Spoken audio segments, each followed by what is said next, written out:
Hello, everyone, and welcome to the Stephen King Cast, one man's musings on the works of Stephen King. Each week, I will review one entry in the bibliography of Stephen King and the chronological order of publication, and this week, I am reviewing episode 7 of Hulu's adaptation of Stephen King's 11/22/63.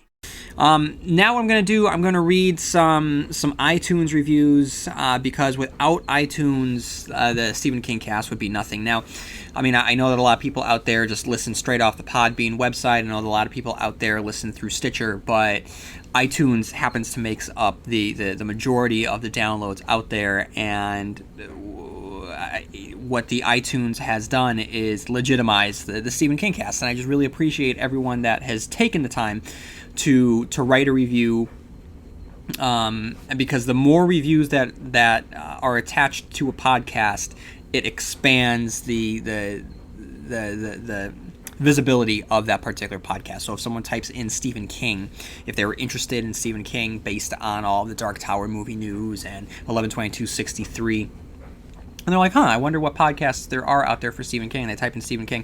The more reviewed something is and the more subscribers there are for a particular podcast, that will get bumped up on the search list. So if you've enjoyed the Stephen King Cast and want to kind of help the Stephen King Cast out, then the way to do that is by writing a review. So I'm just going to read a couple reviews here. So we have Gamer's Mom, who writes, "Best King podcast out there. A master craftsman like Stephen King deserves no less than this podcast. From the endless preparation, the in-depth analysis, to the honest and insightful opinions about King's works, no one does it better. I've listened to other podcasts, and they're fine, but no one tackles the source material like the Stephen King Cast. I've spent hours and hours and will continue to spend hours listening to this podcast. So if you are a casual fan, a die-hard constant reader, or Mr. King himself, stop and take a listen. You'll be amazed at what's inside." Gamer's Mom, thank you so much for the kind words. And up next we have Travis D., who writes, "A brilliant constant reader. Wow, I am literally blown away by this fantastic podcast. Intellectual discussions accompanied by in-depth and thoughtful ideas are plentiful throughout this great show. I am 7 episodes in and I am hooked. I never want this amazing show to end. Thank you for creating such an amazing catalyst to help get Stephen King discussed more often like he deserves."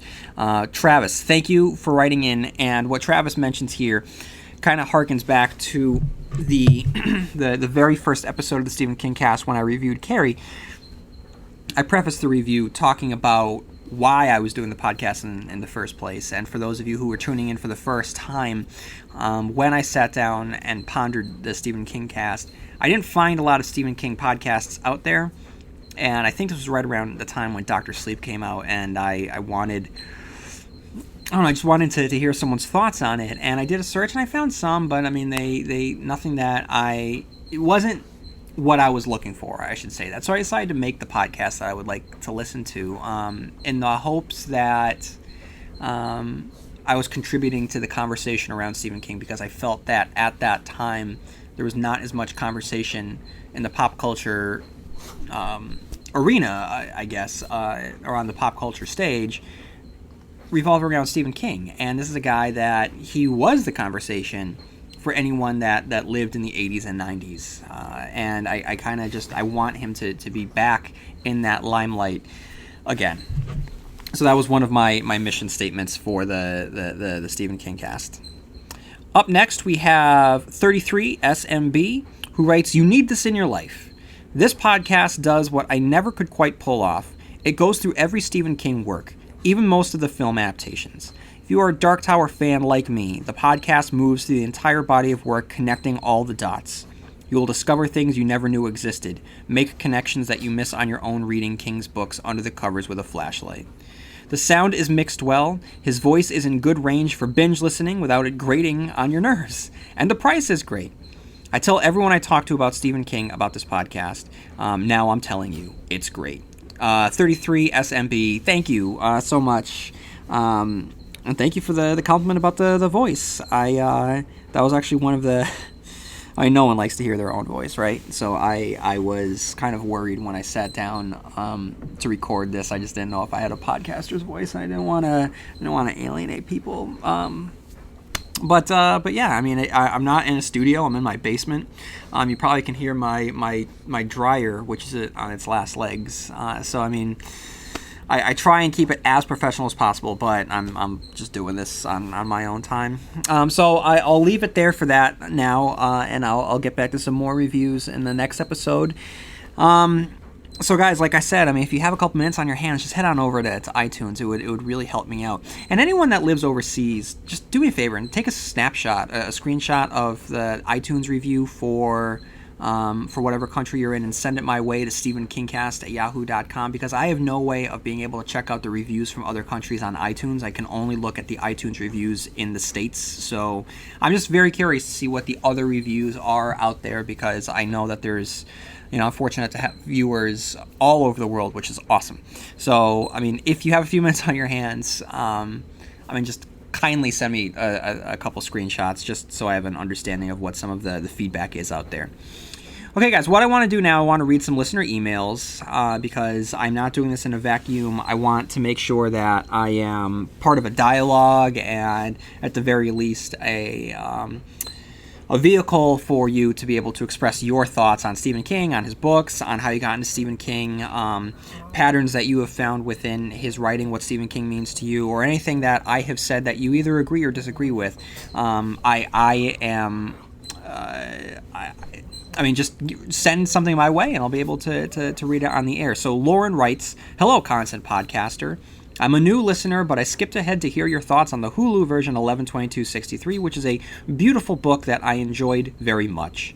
You exactly summed up my reservations about James Franco and the necessity of a sounding board addition to the cast. I thought Holden was dairy so much that I wondered how the kids were running around without jackets in October in Maine.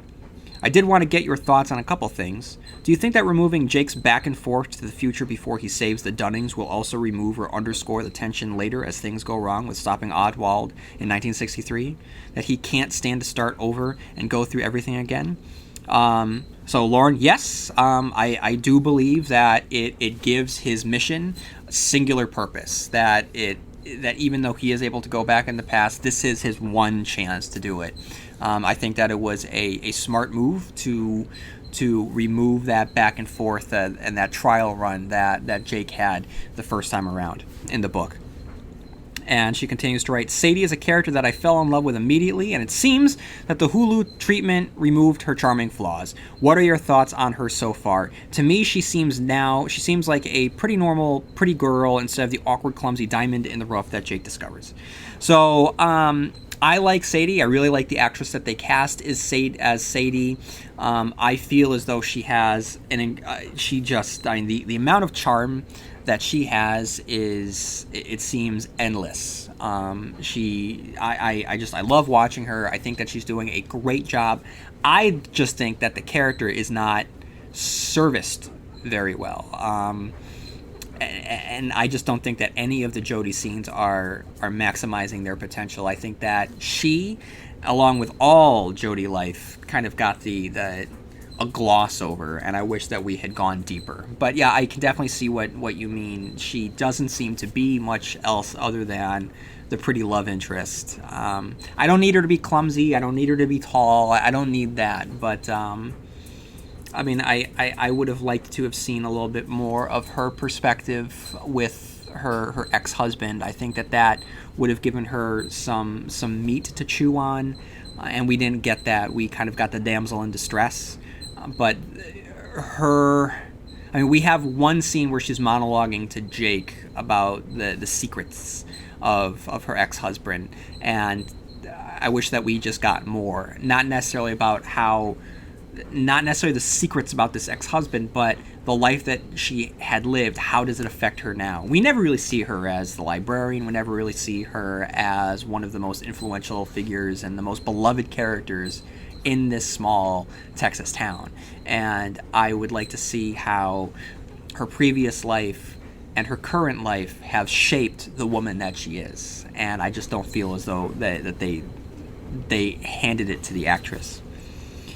And Lauren continues, "Today I am nervously about to listen to your review of Cujo. I read it for the first time a year or so ago after being familiar with the movie. I was shocked that Tad dies in the book as I was sure he survived the film version. It struck me very hard and brought me to tears because my middle child at the time was Tad's age. It also reminded me of my mother telling me how hard it was for her to read Pet Sematary because it came out when I was the same age as Gage and we lived near a busy highway.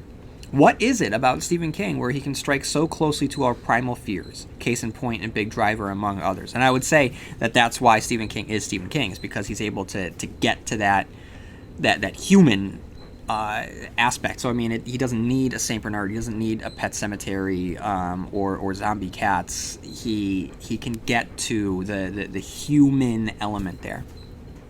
So she continues, I'm very much enjoying the podcast. It tickles the part of my brain that loves critically comparing books, film, and TV to their source and place in popular culture. Watch out for thinnies and long boys, Lauren. Lauren, thank you so much for writing in. And guys, feel free to write in as well. Then Michael writes, hello, kind sir. I apologize in advance for the length of this email. Like many of your listeners, I encountered King early in life. It was the silver paperback of The Shining and the Salem's Lot TV series back in the wonderful 80s, and my passion for reading began. By the time the 90s were coming to a close, many of King's books and short stories later, my passion to be a writer blossomed. Reading King affects the constant reader differently, but many, I will be so bold to count the both of us among them, are inspired to dabble in the craft of writing ourselves. There is something about reading a King short story written so effortlessly, it seems, that it makes the reader say, I want to do this too. I'm happy to hear you have walked this path and reached the clearing at the end called publication. I look forward to reading your work. Thank you. But the reason I am writing today, besides the fact that your podcast is inspiring in countless ways, is to share the sad truth that endings suck. I both fear and despise them, and how you help me with this. I have read many of King's books and stories over the years, but I am reluctant to read them all. Why, you ask? Because once I do, that will be the end. That's capital T, capital E. Done. Finished. And that, my friend, would suck. As you have mentioned on your podcast, King has struggled with some of his endings, but for me, the result is always the same. No matter the good, the bad, or the ugly the ending is, I'm always left wanting more of the story. Maybe I'm alone in this, and don't get me started on Roland. So I should have said this at the top, but right now, if you are listening to this, spoilers for everything regarding Stephen King. All right, just spoilers on, guys. Okay, so Michael continues, maybe I'm alone in this, and don't get me started on Roland walking through the door at the top of the tower, but I always want more. That's my concern with finishing King's body of work. I applaud and envy the task you have taken in going through it all in order, but at 43, I'm still holding out on a few novels and stories from the past and a few newer ones. I can't bear the thought of putting down that last book and knowing there will be no more. Alas, that day will come for us all. Or come for all of us. That is why your podcast has been nothing short of a treasure that I stumbled upon out of luck, or maybe it was fate. To listen to someone as passionate as I discussing these books, many I've not even thought about in over a decade, is a joy to listen to. You dissect the stories in ways I never experienced when I read them, but as a writer and a reader, I can appreciate on both levels. As a reader, I discover things I might have missed, remember some of my favorite moments, and make me want to go back and read many of these again. As a fellow writer, your podcast is an educational experience breaking down what King was really saying, how he was saying it, and is writing 101 for anyone wanting to pick up the pen. It has inspired and taught me so many things that words alone cannot describe. Thank you so much for your contribution to the Stephen King genre. But this comes around again to my gripe that endings suck. I've savored your podcasts and have listened to almost all of them regarding the texts I have read, but sooner or later I will have heard them all. So I beg you, do not stop what you are doing. I don't know how, but you must continue. Find a way, because the day when the Stephen King cast produces its final episode will be a sad one indeed. Anyway, I finally got around to writing this, something I've been meaning to do since I listened to the first episode, but I must end it here. And I don't really know how to end it because endings suck. Keep podcasting, and more than that, keep writing. Thank you again. Regards, Michael. Michael, thank you for the kind words, and just thank you for. I mean, I just thank you. I mean, I don't really know how else to say it. I mean, a couple people have written in about how this kind of has inspired some people to look at their own writing and to inspire them to write, and I think that would probably be the biggest takeaway from the Stephen King cast is if this has allowed for others to be creative. At PwC, we bring the business why and the tech how so you can outperform every challenge. So you can do everything you do better than ever so you can drive your company to the leading edge. Let's get started at pwc.com/us/leading edge. Creative, and to create something. I mean, so I'll go into this more in another episode down the line at some point, but one of the reasons why I did the Stephen King the Stephen King cast in the first place was, yes, I wanted Stephen King to, I wanted to do a podcast about Stephen King. But also there was a point in my life where I didn't have a vehicle for creativity. Where I had been channeling all of my creativity, I didn't have that outlet anymore, so I wanted to do something. So, I mean, I said, hey, I'll create a podcast about something that I could definitely talk about, something that was doable, and that was the Stephen King cast. So I'm happy that this has resulted with actual creation. So, Michael, in regards to the ending of the Stephen King cast, I don't know what the future holds, but I will definitely keep everybody in the loop. Okay, guys. So if you haven't done so already, just write to stephenkingcast@yahoo.com. I mean, share your thoughts, guys. I mean, because we're all constant readers out there. We all grew up one way or another, or have lived in a world with Stephen King, whether we were there on the ground floor when he started it, or we were born afterwards, after he had established himself or was establishing himself. But yeah, I mean, tell me what you think. What are your favorite Stephen King books? What was a doorway book for you? What are your thoughts on the incoming or the upcoming Stephen King adaptations that are rumored out there? Just whatever you want to write about. I will read it on air for you. Okay, guys. So for 11/22/63, episode 7. Here we are, 7 episodes in. I can't believe that we're here. So we begin this episode with 17 days until the assassination, and Jake is in the hospital. So remember last episode, he got the crap kicked out of him for gambling, and when it begins in this episode, there's a bit of a twist, and he awakens not in 1963, but in a modern hospital with cell phones, with Anderson Cooper on a television. It's a disarming way to begin, and we can't help but wonder if we're getting a flash forward. And I wouldn't be surprised if that happened. I mean, this is a show about time travel, so what better way to illustrate the delirium of Jake by playing with the different perspective of times? Now, that turns out not to be the case at all, that the Bridget Carpenter and the director here are not going to really deviate that much from the source material. I mean, we realize that it's just a dream sequence, which is a staple of Stephen King's work, as we all know by now. But I'm going to be honest, guys, it's a trope that when I was a teenager, I thought that dream sequences were so cool. And they are now... This is a trope that I have come to despise as an adult. The dream sequence... I mean, not necessarily this dream sequence, but just any dream sequence. I mean, just generally speaking, it does not add to the forward momentum of the narrative. I just don't like them. I find them to be indulgent. They just don't... What do they really... What did this contribute? What did this contribute? I mean, does it remind us for a second that Jake is a time traveler? Yes, it does. But, I mean, we live in a binge world. We live in a world where viewers can connect the dots. I don't expect anyone to just tune into 11/22/63 episode 7. You know what I mean? Like, if they do, shame on them. Like, why are we pandering to them? So, I mean, yes, I mean, visually speaking, we get the future, then he's in the past. So that tells us that he's kind of time traveling. We get... Chris Cooper, and I just, why? I don't see the need for this device. It doesn't give us anything. And that's just, I don't think it gives us anything in this particular episode. I don't think dream sequences give us anything, period. So that's how I feel about dream sequence. So while rehabilitating Sadie, she just tries to get Jake to remember his mission. Now, again, I just don't want to beat a dead horse here, but the idea that he can't remember his mission, it just reeks of wheel spinning.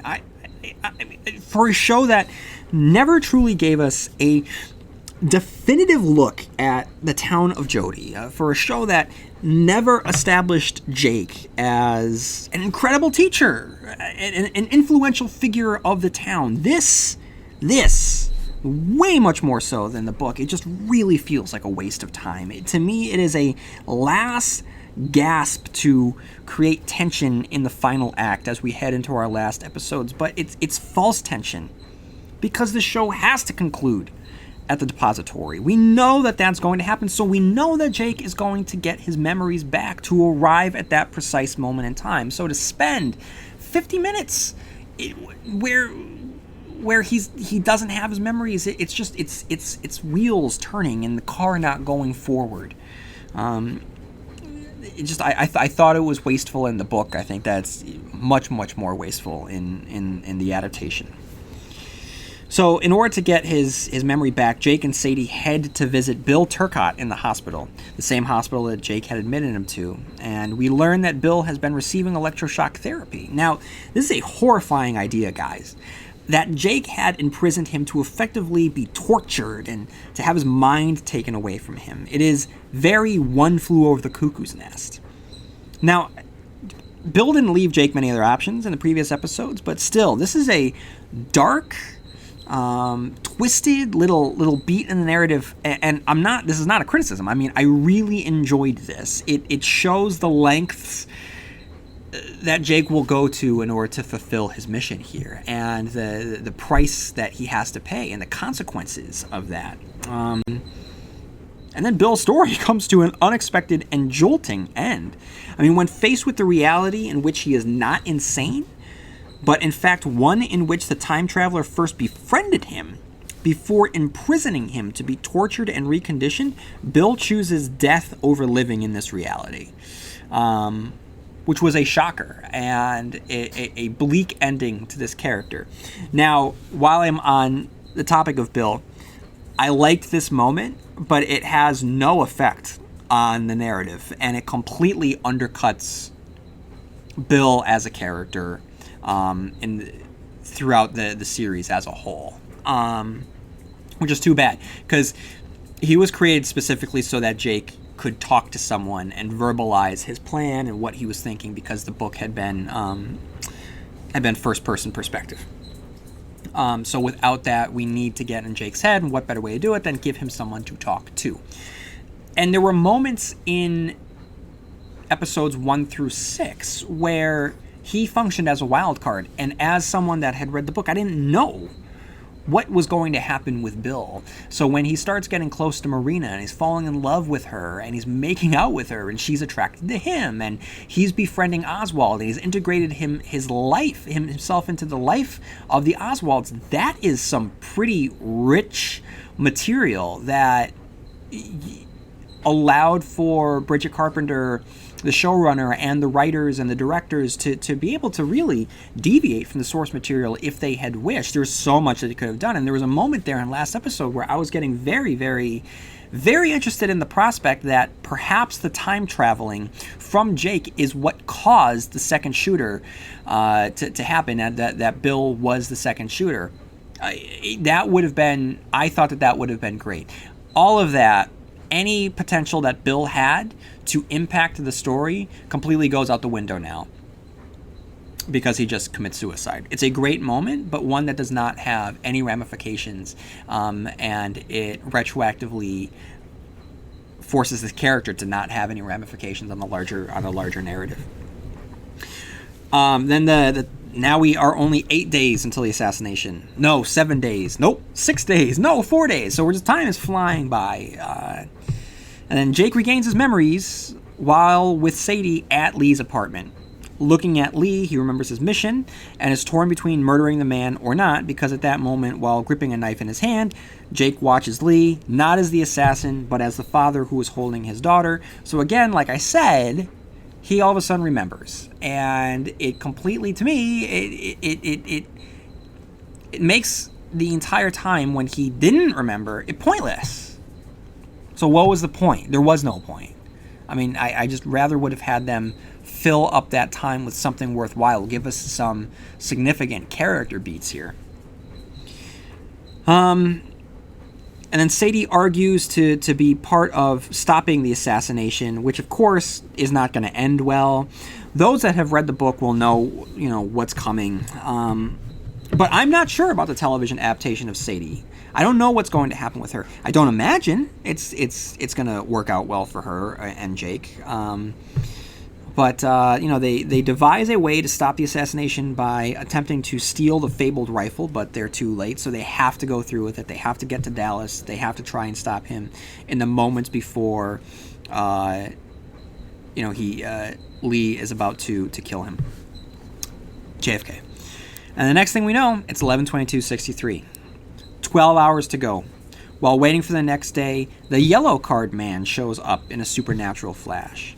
Now, this is a character that, in the adaptation, has his own failed attempt to change the past. He's less of a time guard and more of a fellow time traveler, but one with powers of projection, as it's revealed that he spoke to and implored to Jake in a dream. So, in the book, the Yellow Card Man was an employee of like a time travel agency, I guess, who was there to just guard this little bubble that allowed people to go back and forth through time that was kind of wrecking time and space. And here he's, like I said, I don't really know what he is. I mean, he's someone that knows that Jake is time traveling. He can recognize that he's a time traveler. He has some sort of abilities. They're not defined. I don't know if we're going to be getting any more of the Yellow Card Man, and his inclusion without the payoff is going to make him kind of a worthless character, right? So we'll find out next episode. With the Yellow Card Man's warning fresh in Jake's mind, he asks Sadie if they should just let history be. Just let it run its course. And should we just start a life together? It's a nice moment. Sadie's having none of it. She knows that there's a greater good here. And when they wake up in the car, they find that the car won't start, because of course it won't. Time is pushing back. Again, we are reminded that time is a character in this story, and it has motivations that conflict with our characters' motivations. And in what I would say is nice mirroring, Marina, we get back to Marina and Lee. Marina asks Lee to stay and talk about building their life, but Lee says he has a job to do. So this is a nice flip image of the conversation that we just had with Sadie and Jake. I like the dueling perspectives of these two couples who happen to be on opposite ends of the same event. And then, like I said in other episodes, I really enjoy the perspectives on the show that just weren't available in the book. Seeing Lee literally whistling while he works as he sets his perch within the depository is a fascinating and chilling character moment. And that's how it ends. And we are now ready for the